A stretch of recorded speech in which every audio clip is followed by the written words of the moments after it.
Bem-vindo ao Clube dos 545. Eu sou o pastor Mateus Maia e diariamente, de segunda a sexta-feira, com a graça de Deus, estou aqui para meditarmos juntos num capítulo da Bíblia. Isso mesmo, um capítulo por dia.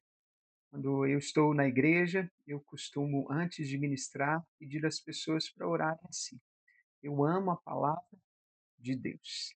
Por ela eu existo e me movo. Ela é a boa, perfeita, agradável vontade de Deus para a minha vida. Nós cremos que a Bíblia foi sim inspirada por Deus. Deus começou a sua escrita quando entregou as tábuas para Moisés e depois supervisionou toda a sua escrita. Quando Jesus veio, ele lia todo o Antigo Testamento, ele citou praticamente todos os livros, e ele disse para os seus discípulos que eles se lembrariam de tudo aquilo que eles tinham lhes falado. A Bíblia é perfeita, porque é inspirada por Deus, não se contradiz. É por isso que diariamente buscamos nela, né, a sabedoria, o entendimento, os conselhos que vêm de Deus. Nós não queremos ler a Bíblia para ficar intelectualmente, né, sábios, teologicamente sábios, não. Nós estudamos a Bíblia para conhecer o coração de Deus, para conhecer seus sentimentos, para entender a sua mente. E nós somos limitados, mas Deus tem nos ajudado por meio do seu Espírito Santo. Por isso, sempre ore antes de ler a palavra. Enquanto você lê, também ore pedindo ao Senhor entendimento. Quem lê a palavra tem uma grande ajuda.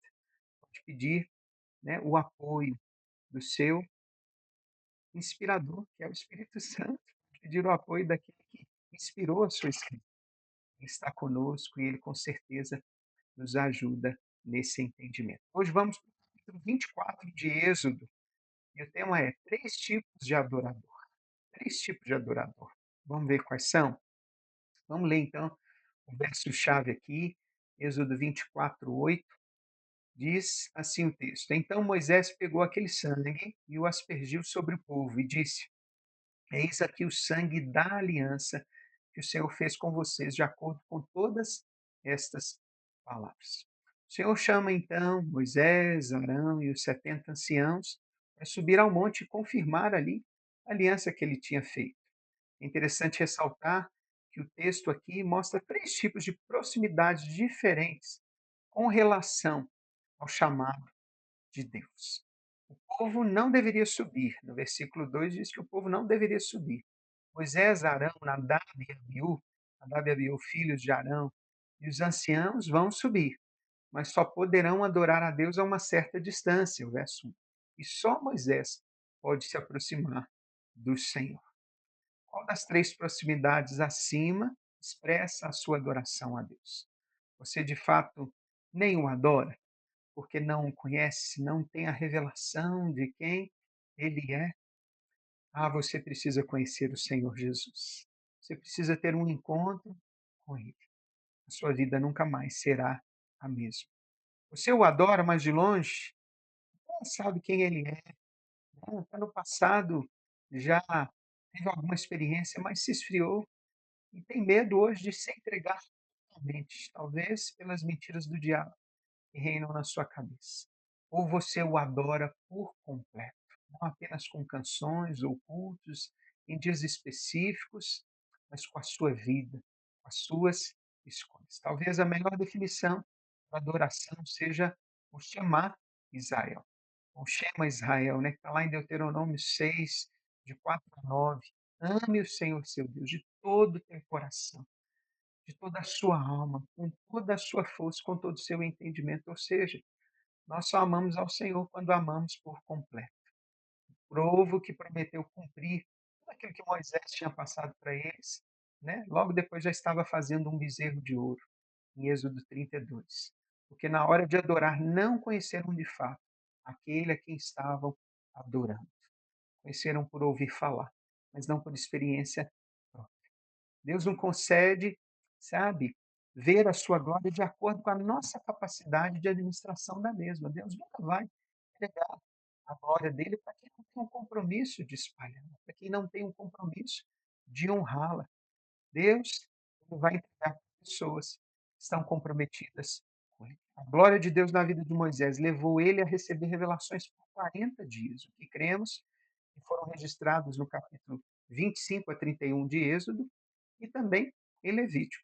Ou seja, as orientações sobre os sacrifícios, sobre as festas, leis diversas, a construção e manutenção do tabernáculo, tudo isso o Senhor entregou em detalhes para Moisés. Quanto maior a nossa adoração a Deus, ou seja, a nossa submissão, a nossa entrega, a nossa dedicação, o nosso culto de coração a Ele, maior também será o nosso conhecimento dele. Ele honra aqueles que o honram, ele honra aqueles que o buscam, ele faz, né, acepção de atitudes e não de pessoas. Deus pediu a Moisés para registrar todas as palavras que ele revelasse para esse homem. Verso 4, verso 17, ou melhor, no capítulo 17, verso 14, no capítulo 34, verso 28, em Deuteronômio 3, 19. Por isso, assim, nós temos a certeza que Deus supervisionou todo o processo de escrita da Bíblia, escolhendo primeiro Moisés, mas depois escolhendo outros profetas, como Josué, outros, né, reis, Davi, que escreveu os Salmos, e depois os apóstolos, que foram escolhidos ali pelo próprio Jesus. Jesus disse: Vocês se lembrarão de tudo que eu vos tenho falado. Quando Deus trouxer uma impressão no coração, sabe? Quando ele comunicar uma profecia, nós precisamos escrever isso. E por que escrever? Para que a gente possa buscar o discernimento da parte de Deus. Para que possamos buscar ali na palavra sua confirmação, mas também do Espírito Santo que habita em nós e habita na vida de outras pessoas mais experientes, que já caminham com Deus, podem te ajudar nesse discernimento, nesse processo. Para terminar, Moisés, ao aspergir o sangue sobre o povo, diz que é o sangue da aliança, no verso 8. Mas que ele sacrificou ele no animal, ele desperdiu, né? Aquele era um sangue de animais. Mas quando Moisés fala assim, esse é o sangue da aliança, ele já está se referindo ao sangue que seria derramado pelo Cordeiro Santo de Deus, Jesus Cristo. Ah, que maravilhoso isso, saber que lá no passado, né, há mil e tantos anos antes de Jesus, o Senhor já estava apontando o caminho de um Salvador, do Messias que viria. E por meio dele hoje nós podemos ter paz com Deus. Somente por meio do sangue de Jesus podemos entrar com confiança na nuvem de glória e permanecer, né, nessa nuvem que veio sobre o tabernáculo. Sermos guiados por Deus, sem medo de morrer. Lembra que o povo lá tinha medo de falar com Deus, de que Deus falasse com eles preferiam Moisés? Não, hoje em Jesus nós podemos falar com Deus, só por causa do sangue de Jesus, dessa nova aliança que Jesus nos proporcionou. Moisés, Arão e seus filhos e os 70 viram a glória de Deus e não morreram. E Jesus hoje também está nos dizendo: sem mim, nada podeis fazer. Mas talvez você diga assim: eu já fiz tantas coisas, pastor, sem Jesus. Fez, e quantas deram certo? Quantas você glorificou o nome do Senhor? E quantas foram dirigidas por Ele? Ele está tendo misericórdia de você, não é porque Ele, né, não permite você fazer. Não, você pode fazer muitas coisas sem Deus. Mas apenas aquelas que vão glorificar a Deus são feitas por meio de Jesus. Você recebe essa palavra de fé hoje? Vamos orar então, vamos pedir ao Senhor: Senhor, que a cada dia eu me purifique, a cada dia eu me prepare para ver o Senhor. Me dá um coração rendido, de tal modo, Deus, que eu possa te adorar como Moisés de pé. E eu possa entender que sem Jesus nada sou, nada posso. Eu me torne, Deus, como Jesus, a cada dia, por meio da tua palavra, do teu Espírito, por meio da comunhão com os outros irmãos, por meio da obediência, Senhor, eu possa me tornar mais parecido como Jesus. Assim eu oro no nome santo de Jesus. Amém. Se você ainda não me segue, né, eu peço que me siga, se inscreva no meu canal do YouTube e esteja junto comigo. Então fica assim, eu oro por você, você ora por mim. Deus te abençoe ricamente. Estamos juntos com Jesus.